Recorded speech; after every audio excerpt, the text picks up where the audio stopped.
मीठे फल की दूसरी कहानी लव कुश का वृत्तांत।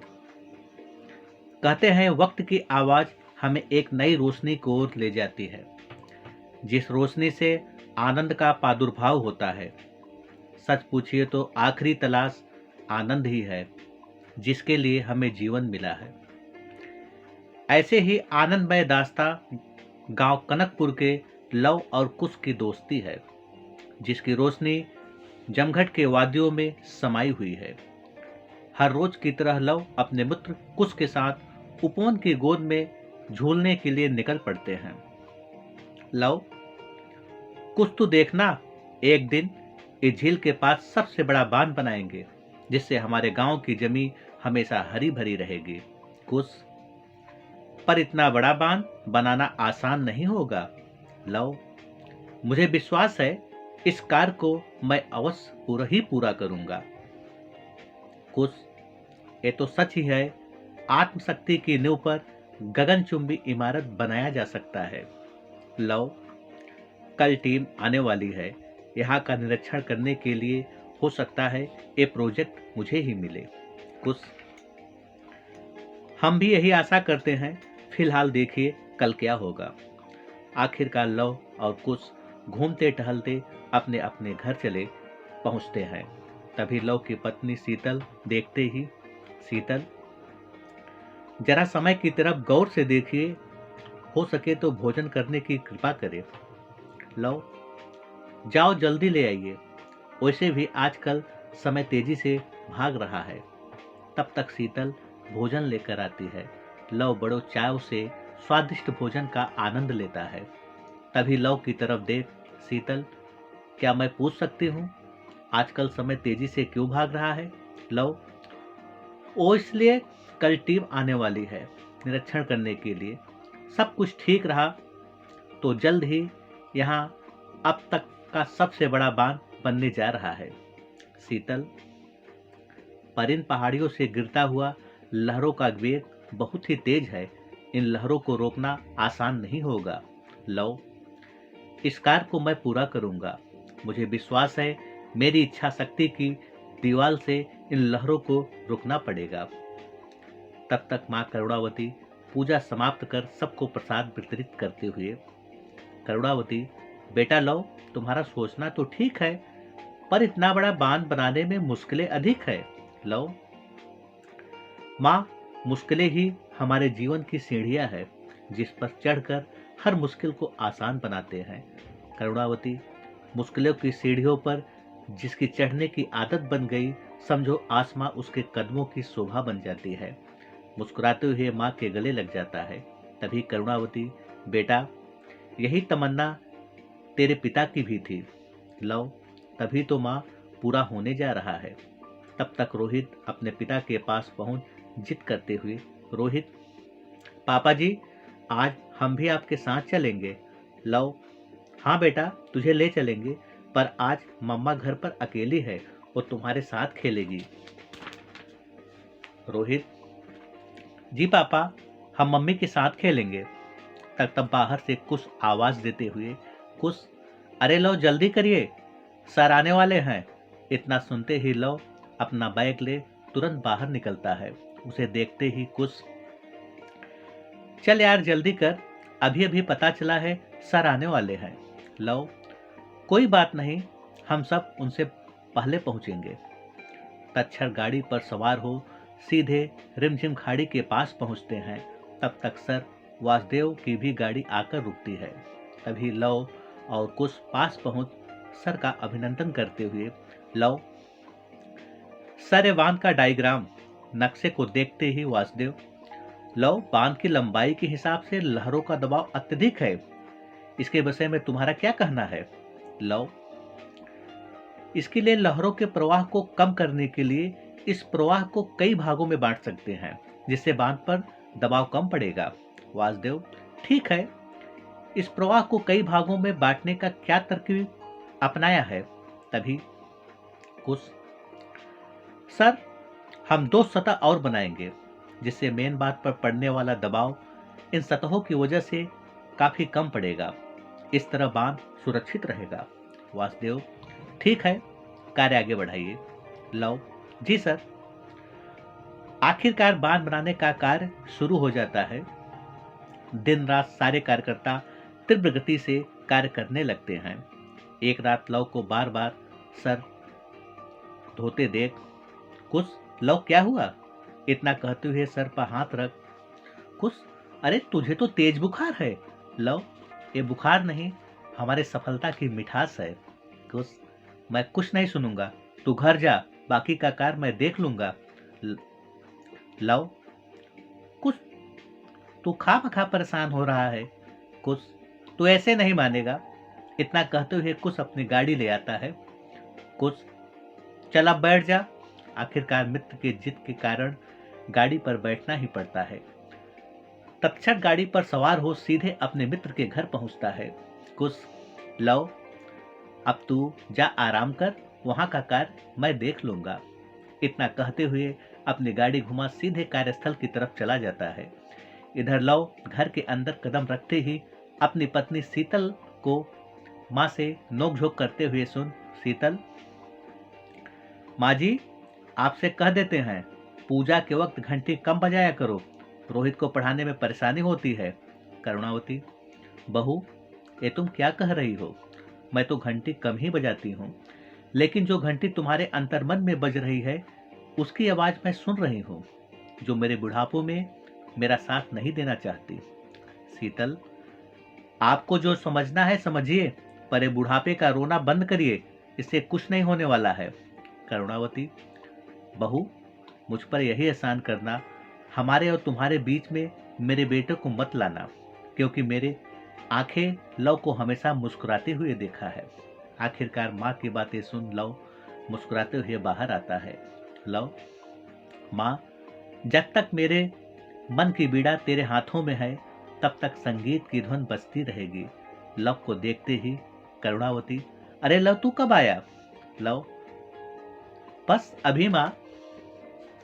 तभी शीतल की तरफ देखते हुए लव: शीतल, तुम्हें नहीं मालूम, इस घंटी की मधुर ध्वन सुन सुन आज मैं काबिल बन गया हूँ, इसलिए रोहित को इस प्रेम की ध्वन से दूर मत रखो। करुणावती: अरे बेटा, ये तू क्या लेकर बैठ गया? मैं कल से घंटी नहीं बजाऊंगी। लव: क्यों माँ, मेरे होठों की मुस्कुराहट छीन रही हो? इतना कहते हुए माँ के गले लग जाता है। करुणावती: ये क्या, तुझे तो तेज बुखार है। लव: अरे माँ, परेशान होने की जरूरत नहीं है, थोड़ा आराम करेंगे तो खुद ब खुद ठीक हो जाएंगे। करुणावती: बहू, ठंडा पानी से पट्टी करिए, अभी थोड़ी देर में आराम मिल जाएगा। शीतल: जी माँ जी, अभी ले आई। तत्क्षण पानी ले आज शीतल सर पर पट्टी रखने लगती है। तभी थोड़ी देर में लव को आराम महसूस होने लगता है। अंततः धीरे धीरे गहरी नींद में चले जाते हैं। तभी मायूस शीतल को देख करुणावती: बहू, अब जाओ आराम करो, वैसे भी काफी रात हो गई है। शीतल: माँ जी, क्या आप अब भी मुझसे नाराज हैं? करुणावती: हाँ, हूं नाराज। अब तक बहू को गले से क्यों नहीं लगा पाई? इतना सुनते ही शीतल माँ जी के गले लग भावुक हो जाती है। ये देख करुणावती: और कितना रुलाएगा, अब बस भी कर, वैसे भी सुबह जल्दी उठना है, जाओ आराम करो। शीतल: जी माँ जी। आखिरकार शीतल अपने बिस्तर पर चली जाती है। अगली सुबह जल्दी जल्दी स्नान ध्यान कर लव साइट पर जाने के लिए तैयार होता है। तभी शीतल बैग देते हुए: शीतल, आज शाम जल्दी आना। लव: क्यों, कोई खास बात? शीतल: हाँ, सबसे ज्यादा खास बात, आज रोहित का जन्मदिन है। लव: ओहो, अपना रोहित 6 साल का हो गया। तभी रोहित को बाहों में ले चूमते हुए लव: रोहित बेटा, बोलो तुझे क्या चाहिए? रोहित: पापा आप घर जल्दी आना। लव: ठीक है बेटा, जल्दी आएंगे। इतना कहते हुए सीधे अपने गाड़ी पर सवार हो साइट पर पहुंचते हैं। वहां कार का जायजा लेते हुए लव: कुछ कार्यकर्ता और बढ़ा लीजिए, क्योंकि बरसात के पहले पहल इस कार्य को समाप्त करना है। कुछ यही हमारा भी विचार है। लव: इस वक्त बांध की लंबाई लगभग कितने फीट है? कुछ लगभग 30 फीट पार ही कर चुके हैं। लव, चलिए ठीक है। तभी चलते चलते लव, हाँ यार, आज मेरे बेटे का जन्मदिन है और शाम को पहुंचना है। कुछ, ठीक है यार, जरूर पहुंचेंगे। आखिरकार शाम तक साइड से खाली हो खुश अपने घर पहुंचता है। उन्हें देखते ही खुशी, अरे आप बहुत बड़ी जल्दी आ गए। कुछ, हाँ वो इसलिए आज मेरे मित्र के घर प्रोग्राम है। खुशी, तब तो मुझे भी चलना चाहिए। कुछ, तुम्हारे बिना कुछ अधूरा है, इसलिए तुम्हारा साथ होना जरूरी है। तत्क्षण तैयार हो बाहर निकलते हैं। तभी बाबूजी को बगीचों में फूलों को पानी देते देख कुछ बाबूजी पास पहुंच चरण छूकर आशीर्वाद लेता है। बैरागी, अरे कुछ बेटा, तू कब आता है कब चला जाता है पता नहीं चलता। कुछ, बाबूजी बांध का कार्य समाप्त होने के कगार पर है, उसके बाद तो आप लोगों के साथ ही समय बीतेगा। इतना सुनते ही कुछ की माँ बैजंती, तू बीच बीच में छुट्टी ले लिया कर। कुछ, ठीक है माँ, तेरी यही इच्छा है तो आ जाया करेंगे। बैरागी, अरे मोहित बेटा, आज नहीं खेलना है। मोहित, दादाजी आज रहने दीजिए। बैरागी, चलिए ठीक है भाई। कुछ, अच्छा बाबूजी चलते हैं। बैजंती, ठीक है, पर बहू का ख्याल रखना। कुछ, जी माँ। आखिरकार कुछ अपने गाड़ी पर सवार हो सीधे अपने मित्र के घर पहुंचता है। उस क्षण कुछ को देखते ही लव, अरे यार, कब से तेरी राह देख रहा हूँ, चल जल्दी कर। तत्पश्चात रोहित केक काटता है। वैसे ही तालियों की गड़गड़ाहट से सभा गूंजने लगती है। सबके सब मधुर संगीत में डूब नाचने गाने लगते हैं। अगली सुबह सबके सब पुनः साइड पर पहुंचते हैं। तभी मित्र कुछ की तरफ देख, लो यार देख, इस दस्ती पर क्या ड्राइंग किया है। कुछ, इस दस्ती पर तो तुमने डूबता हुआ नाव का चित्र बनाया है। लो, कुछ तुम्हें पता है इस दस्ती पर इस डूबता हुआ नाव का चित्र क्यों बनाया है? कुछ, यार इसकी खासियत तो तुम ही बता सकते हो। लो, जब हम कभी मुसीबत में होंगे तो ये डूबता हुआ नाव हमें बचाएगा। कुछ, पर कैसे यार, मेरी समझ में नहीं आ रहा है। लो, समझ में आ जाएगा। आज ये दस्ती तुम हमेशा अपने पास रखोगे और एक दस्ती मैं हमेशा अपने पास रखूंगा। कुछ, तो ठीक है, आज से ये दस्ती हमेशा मेरे साथ ही रहेगा। तब तक सर वासुदेव का आगमन होता है। उस क्षण सर बांध की तरफ देख शाबाशी देते हुए वासुदेव, वाह भाई, इतना बड़ा बांध लवकुश की जोड़ी ही बना सकता है। लव, सर आपका आशीर्वाद भी तो हमारे साथ था, इसलिए कामयाबी मिलना ही था। तभी निरीक्षण टीम सर को बुलाते हुए, वासुदेव क्या हुआ भाई साहब, ठीक ठाक तो है? उस क्षण ऊपर से आवाज आता है, यहाँ पानी का रिसाव हो रहा है। इतना सुनते ही लव, सर मैं देखता हूँ। वासुदेव, लव संभल कर जाना, वैसे भी पानी का बहाव तेज है।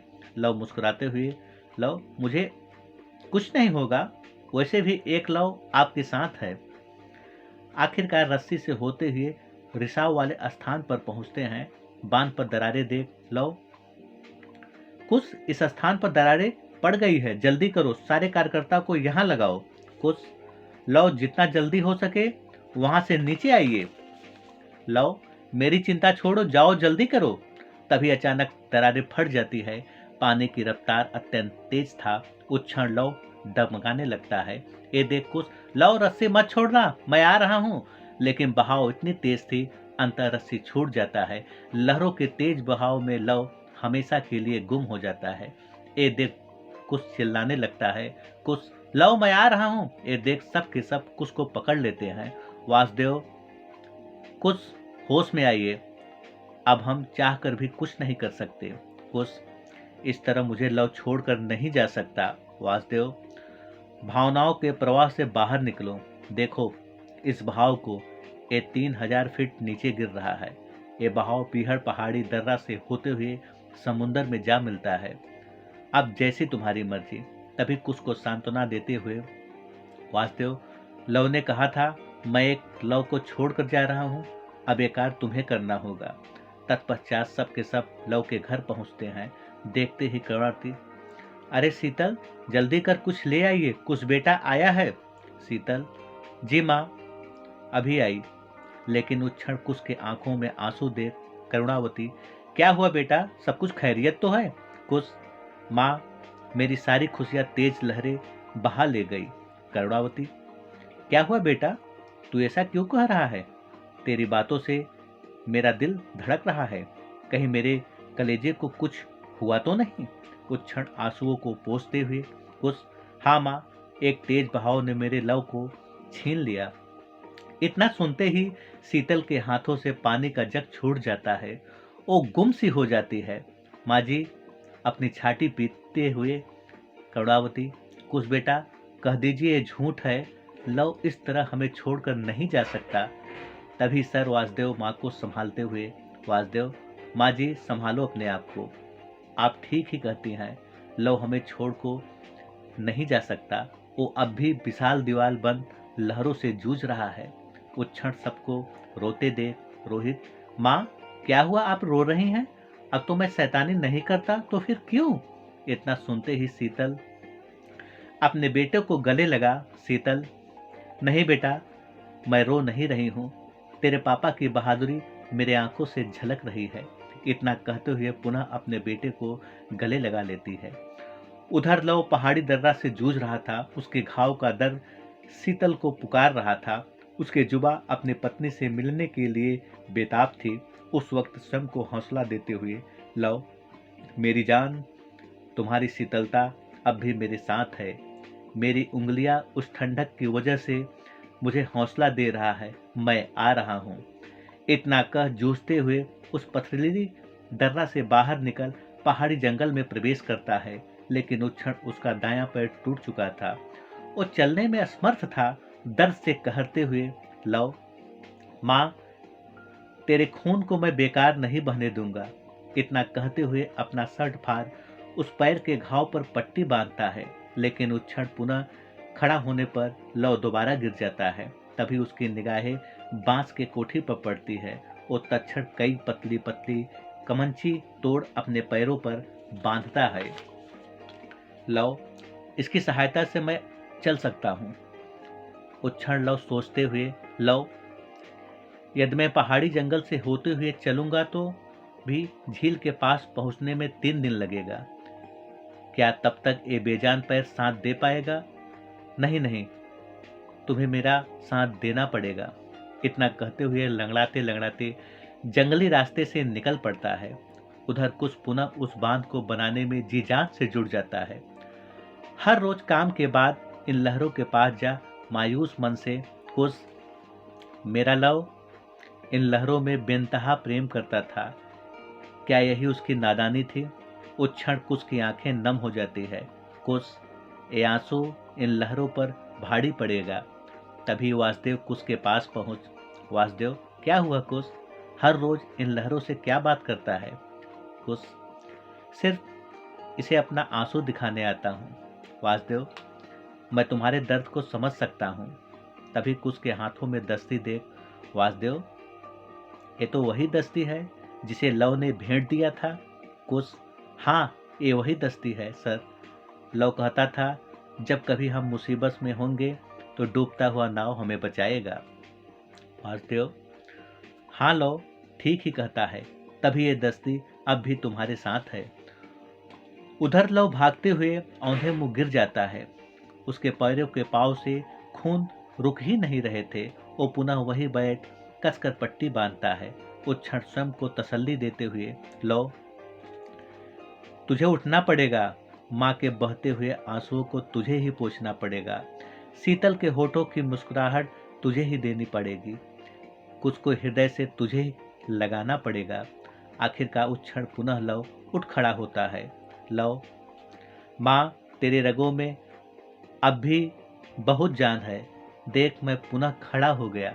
इतना कहते हुए लंगड़ते लंगड़ते पुनः चलने लगता है। उधर शीतल माँ के आंसुओं को पोंछते हुए, शीतल, माँ, कब तक इन आंसुओं के सहारे जीती रहोगी? करुणावती, मुझे लगता है इन आंसुओं को पोंछने के लिए मेरा लव आएगा। शीतल, हाँ माँ, उन्हें अब आना पड़ेगा। इतना का एक दूजे के गले लग रोने लगते हैं। करुणावती, देख मेरी तरफ, तेरे सारे आंसू मेरे हैं। तत्पश्चात पुनः माँ जी शीतल को गले लगा लेती है। तब तक रोहित स्कूल से आ जाता है। उस क्षण बेटे को देखते ही शीतल, रोहित बेटा, आज तो अपने दादी अम्मा के साथ खेल, तब तक मैं आ रही हूँ। रोहित, ठीक है माँ। उस क्षण तेज धूप में शीतल साइट पर पहुंचती है। तभी कुछ देखते ही, कुछ, अरे भाभी जी आप यहाँ? शीतल, हाँ, इन लहरों से मिलने आई हूँ जिसने मेरी सारी खुशियाँ छीन ली है। अपने कदमों को बढ़ाते हुए शीतल इन लहरों के पास पहुंच, शीतल, मैं हर रोज इन आंसुओं को लेकर आऊंगी। ये आंसू इन लहरों में तब तक टपकते रहेंगे जब तक मेरे लव को वापस न हो दोगे। तब तक कुछ पास पहुंच, कुछ, भाभी जी धूप तेज है, चलिए यहाँ से। शीतल, तब पर भी ये आंसू नहीं सूखते, जाए तो जाए कहाँ? कुछ, भाभी जी, कोई भी दुख हमारे जीवन से बढ़कर नहीं, हमें जीना होगा। लव के तमाम अरमानों को हमें ही पूरा करना होगा। तब तक सर वासुदेव भी पहुंच जाते हैं। उस क्षण शीतल के नम आंखों को देख वासुदेव, शीतल, अब तुम्हें लव की बहादुर पत्नी बनकर दिखाना होगा। इसी में हम सब की खुशियां छिपी है। उधर लव को झील की लहरों की आवाज सुनाई पड़ने लगता है। तभी अपने होठों पर जीने की आस बयां करते हुए, लव, देख लव, इन लहरों की आवाज सुनाई पड़ रही है। अब तो मैं माँ के चरणों की छाओं में हूँ। शीतल की ठंडक महसूस हो रहा है। कुछ के होठों की मुस्कुराहट मेरे होठों पर है। इतना का वह पुनः लगड़ते हुए चलने लगता है। इधर साइट का कार अपने आखिरी दिन पर था। उस दिन कुछ लहरों के पास पहुंच, कुछ, आज यहाँ हमारा आखिरी दिन है, सिर्फ वही सोचकर तुमसे मिलने आता हूँ। मेरा लव तेरे लहरों की गोदी में है। उस क्षण उसके आंखों से आंसू टपक गिरने लगता है। तभी शीतल बेटे को साथ ले वहां पहुंचती है। शीतल, रोहित हर रोज यही पूछता है पापा कब आएंगे। जाओ इन लहरों से पूछो, क्योंकि इनके पास ही तुम्हारे पापा हैं। रोहित, अच्छा माँ, पापा इन लहरों के पास हैं? और तेजी से पापा पापा कहकर चिल्लाने लगता है। उधर झील के किनारे तक लव पहुंच ही जाता है, लेकिन उस क्षण उसकी सांसें भारी हो रही थी। उसके कदम उसका साथ नहीं दे पा रहे थे। उसके होठ सूख रहे थे, मुख से शब्द नहीं निकल रहा था। तभी वो जेब से उस दस्ती को निकालता है। उस क्षण पैर की कमची तोड़ उसी पर दस्ती बांधता है। तभी उसकी आंखें झप रही थी। वो जैसे ही फेंकता है, लहरों तक नहीं पहुंच पाता। उस क्षण अपनी आंखों के सामने अंधेरा छा गया। वो हाथ बढ़ाते हुए पुनः दस्ती उठाता है। लो माँ, मुझे हिम्मत दे, इस आखिरी प्रयास में इस दस्ती को जल में मैं फेंक सकूं। इतना कहते हुए जी जान से दस्ती फेंकता है। इस बार दस्ती लहरों में गिर जाता है। वो क्षण लव वही गिर बेहोश हो जाता है। वो दस्ती बहते हुए उस किनारे पहुंचने को होता है। इधर वासुदेव सबको आखिरी बार समझाते हुए, वासुदेव, कुछ, अब हमें यहाँ से चलना चाहिए। वैसे भी बेमिसाल बांध के रूप में लव हमेशा इन लहरों के साथ रहेगा। वो क्षण कुछ झुककर लहरों में हाथ फेरता है। तभी वो दस्ती उसके हाथ में आ जाता है। कुछ उस दस्ती को देख, कुछ, अरे ये डूबता हुआ नाव, मेरा मित्र यहीं कहीं है। आखिरकार कुछ उस किनारे पहुंचता है। अपने मित्र को उठाते हुए, कुछ, जल्दी करिए। तब तक सारे लोग उस पार पहुंच जाते हैं। उधर शीतल के आंखों से प्रेम के आंसू टपक रहे थे। कुछ, लव हौसला रखना, बस हम पहुंचने वाले हैं। उस क्षण लव की सांसें तेज चल रही थी। सबके सब भागते हुए डॉक्टर पीयूष दीक्षित के हॉस्पिटल पहुंचते हैं। तत्क्षण इलाज चालू हो जाता है। सबके सब आस लगाए बैठे थे। करीब आधे घंटे में डॉक्टर साहब बाहर निकलते हैं। देखते ही कुछ, डॉक्टर साहब अब कैसी हालत है? डॉक्टर पीयूष, वो खतरे से पूरी तरह बाहर है, अब आप लोग मिल सकते हैं। सबके सब लव के पास पहुंचते हैं। तभी माँ को रोते देख, लव, ये क्या माँ, इन चरणों के छांव में तेरा लव रहता है तो भला उसे कुछ हो सकता है? वो क्षण भावुक हो अपने बेटों को गले लगा लेती है। तभी शीतल को भावुक देख लव, शीतल, तुम्हारी शीतलता ही मेरे पैरों को साहस दे रही थी। वो आज मैं शीतल के सामने हूँ। तभी कुछ दस्ती दिखाते हुए, कुछ, लव, तुमने ठीक कहा था, जब हम कभी मुसीबत में होंगे तो ये डूबता हुआ नाव हमें बचाएगा। इतना कह एक दूसरे के गले लग जाते हैं। मैं सुनील तिवारी। ये कहानी अच्छा लगे तो कृपया इसे लाइक और सब्सक्राइब करें।